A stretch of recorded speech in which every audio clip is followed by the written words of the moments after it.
Hello, everyone, and welcome to Aandreaa and Bergen, where we're going to have a live launch event of the Optical Turbidity Sensor.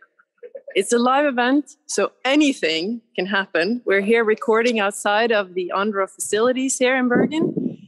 And inside of this building, we have our entire staff from Aandreaa, our sales department, our production department, services, support, everyone you deal with at Aandreaa is here. And we're very excited today to be able to present to you our new turbidity sensor. And this is a new way to do it these days. You know, we have been in lockdown for a while, and now we're back in more modern times. And we are launching this virtually for the first time in a live event. While we're going through this event, we'll be talking to some of my colleagues in here. We'll be talking to Mr. Jarle Heltne, who's going to be in the calibration lab. And he's going to talk a little bit about how our sensors are calibrated. On a beach in Sweden, we have Dr. Tengberg, who is our application specialist, and who's going to show us how this sensor is used in a coastal application. And then we're also, at the end, going to take some questions. In charge of all the technology here is Aanderaa, and she's going to be taking us through the different views here and taking us through the broadcast today. So just a couple words about the sensor that we're introducing today. The Optical Turbidity Sensor is based on the optical backbone of the oxygen sensor. We have a long tradition at Aandreaa to make very stable, versatile sensors for the ocean and coastal communities. And the turbidity sensor is the latest addition to the sensor families from the Aandreaa facilities. This sensor is rated can be used in sort of shallow water applications all the way down to very deep waters, in very clear water, all the way down to very turbid water. And Jarle will show us a little bit about how we secure the accuracy of the sensor. One thing that we find is very important to point out, and that distinguishes us from our competitors, is that we are very thorough in our calibrations. We do a multi-point calibration across the intervals to make sure that no matter what sort of conditions the sensor is used in, it is accurate. And some of our competitors, they only do a very brief calibration or check maybe in one point, and thereby cannot really, say anything about linearity of the sensor or how it will perform in other conditions than the point that it's been checked in. We are not assuming anything. We're making sure that the sensor is accurate for all conditions. It is a very robust sensor, as typical from Aandreaa. It's made of titanium, and it has a sapphire glass to make sure it can take anything that is thrown in its way. We know it's rough out there. We know it's going to be out there for very long periods of time. And it is important that it stands up to the test of the elements. So when we head in now, I will hand it over to Jarle Heltne, who's in the calibration lab, and he's going to show us more about how this sensor is calibrated. Over to you, Jarle. Okay, thank you, Inger. And to all of you, welcome to our calibration department. This is where we calibrate most of our sensor, except from the sensor with compass, because they are calibrated in a special room with low magnetism. But in this room, we do multi-point temperature calibration for all our sensor. We do salinity or conductivity calibration. We do pressure, tide, and wave calibration. And then when I'm heading over to this corner, here is where we do calibrate our optical sensor. So in this special chamber here, we calibrate our well-known oxygen sensor in 40 points. But for this launch, we will, of course, focus on the turbidity sensor. So all our water quality sensor has also a temperature sensor inside. So since we done doing a multi-point calibration for the temperature, you will also output a high accuracy temperature measurement from the sensor. In this chamber and similar chamber with different size, we calibrate the sensor in different concentration of FDU. So this chamber is totally black inside to avoid any disturbance. So I set the sensor into the chamber, and then we read the sensor, and then we also use a laboratory turbidity meter as the reference. So when I do a couple of points here, I will hand it over to my colleague in Sweden, Tengberg, that will show you how this sensor is used in the field. Thank you, Jarle. So I'm here on a jetty, which goes out on a sandy beach in south of Sweden. This is a beach where there is a lot of sand transportation along the beach, and I just took up one of the instruments that we use to look at transport processes along this beach, where you have constant movements of sandbars and particles. So to look at such processes and what is causing processes and what are the main driving factors of beach erosion or beach buildup, we here have equipped a Seagard instrument, multi-parameter instrument, with 2 turbidity sensors, one closer to the bottom and one higher up. Typically, when we deploy, we bury the instrument to half into the sand bottom. And by looking at the gradients here, we can see how much is suspended from the bottom or how much is transported in from the side. So this we combine with current measurements. So here is a single point current sensor, which gives us currents about half a meter or 30 centimeters above the bottom. It also gives us other features like turbulence or how irregular the speed is close to the bottom. And it gives us also acoustic backscatter, which is often correlated with turbidity, but not always, especially not when you have bubbles in the water, because the acoustics picks up reflections against bubbles, but the turbidity sensors do not. Then we also typically equip this type of instruments with Salinity Sensor. This gives us information about input from nearby river, for example, and how much is water from the sea, and how much is from estuarine water from the river. And then another important sensor here is the wave and tide sensor. It's a pressure-based wave and tide sensor, which gives us all the information that we need about waves. It doesn't give us the directional wave, it gives us the wave height, the significant maximal, the wave period, etc. And then what we also often include, sometimes in gradient, measuring a gradient, but as a standard sensor is the oxygen sensor, an oxygen optode. That gives us these sediments are, if you want to look at the biology, these sediments are very reactive. Here, a lot of organic material is recycled. So during daytime, often you have primary production, which can be quite high. And during nighttime, you have consumption. And by measuring this, we get information about what is going on biologically in the sea as well. So with this, I think I will hand over back to Jarle, who will give us some more information about the calibrations, and then I will come back and show you some example of data from previous measurement here along this beach. Thank you. Thank you, Anders. When you visited Anders, I just made a few points with the sensor here, but a full calibration for the sensor take at least 24 hours, covering both the full temperature range and the full sensor range. So when I finish with the calibration, we calculate the calibration coefficient, and they are stored inside the sensor. So when you receive this sensor, it is ready for use. It will then output a finished calculated turbidity measurement in FDU, and in addition, it will also then output the temperature measurement in degrees Celsius. Before I hand it back to Anders, I just will tell you a little bit about the maintenance need for this sensor. There is very low maintenance needs, but since this is an optical sensor, you need to keep the windows clean. This is best done using a brush, a soft brush or similar.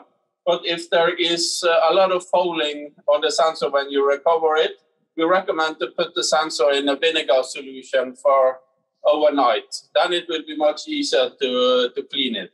And just make sure that you don't use any sharp object to clean the windows.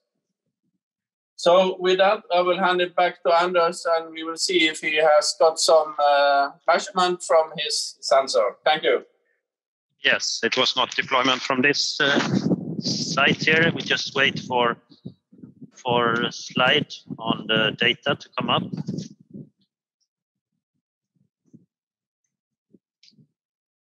Thank you, Raiden. So what we have here is a slide of data from a previous short deployment here along this beach. At the top here, you see this beach where I am, and you can clearly see the sandbars along the beach here. And the white flash is here on the top is giving the direction of the currents at this time when we measured. Then on the middle graph, you see 3 measurements. Red is the turbidity sensor, which is higher up. And the blue is the turbidity sensor, which is closer to the bottom. You see that the turbidity sensor closer to the bottom gives higher values, and that's because of resuspension. At the time when we did these measurements, there were much less waves than today. Today it's a little bit more windy and wavy, and there is much more particles suspended in the water. So you can see the gradient there between red and blue. Also the blue one gives you much more irregular values, of course, because you have this irregular resuspension created by waves and turbulence from the currents.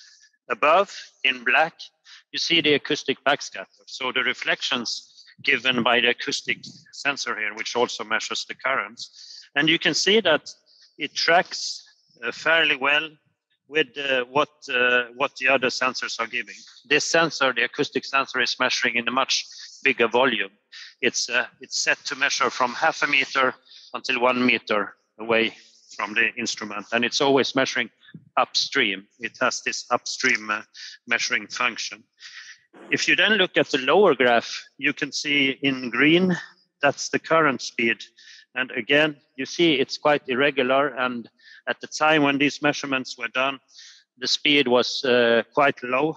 It's below, typically below 10 centimeters per second, and on average, maybe 3-4 centimeters per second. And you can see also, it's quite variable, and that's typically what you get here. But if you look at the transport, you will see how it goes along the coast. And then at the bottom, you see measurements of the significant wave height, and that should be read on the right scale. It's in purple. And you see waves when we did these measurements were very low. The wave height was typically like 10, 15 centimeters. And we see one peak at about 2/3 of the deployment period, and that's from a ship. There's quite much ship traffic out here, and you will see typically these peaks from passing ships, which passes quite far away from the beach here in the straits where we are. Today, I think we would have had about 0.5 meter waves instead of the small waves we had in this deployment. So with this, I think we are ready to answer some questions, and I will give back to Inger here to see if there's some questions came in. Thank you. Right, thank you, Anders. And I'm up here in the entry of Aandreaa, and here we have a statue of Aandreaa, who founded the company, and commemorating him. We have received some questions ahead of time, and I'll start with those because it is a little difficult on this small phone that I'm using for my shots here to actually see the chat. One of them is for Jarle, and that is for regarding anti-fouling and different types of anti-fouling that you could use along with this sensor, anti-fouling technology. Okay, yes, anti-fouling protection is very dependent on the location. It will vary from place to place. But we have seen some good results with the different kind of anti-fouling paint, but also using copper tape when you wind the copper tape around the sensor. But for both of these solutions, just remember not to cover the optics, because then the sensor will not work. We have also lately seen some promising results from tests with using UV light. So I think that will also be more used in the future. All right. Thank you. Thank you. Thanks, Jarle, from the lab. And then let's see, there was some question regarding oxygen and its similarities with this sensor. What have we harvested sort of from the oxygen experiences that we've had? And I think that may be more for Anders. Okay, yes. Yeah, of course. I mean, these turbidity sensors look very much alike the optical oxygen sensors, although this one is 6,000 meter rated and that one is only 300 meter rated. So the backbone is the same. It's constructed in the same way, but of course the measuring principle is completely different. While the oxygen opto uses a foil, which is excited from the inside, and where oxygen comes in contact and quenches the light, the turbidity is a reflection of light against particles, typically mineralogenic particles in the water. So it looks the same, and the processor and so is the same in the sensors, but the measuring principle is quite different. Okay. Yes, thank you. We also received after one of our previous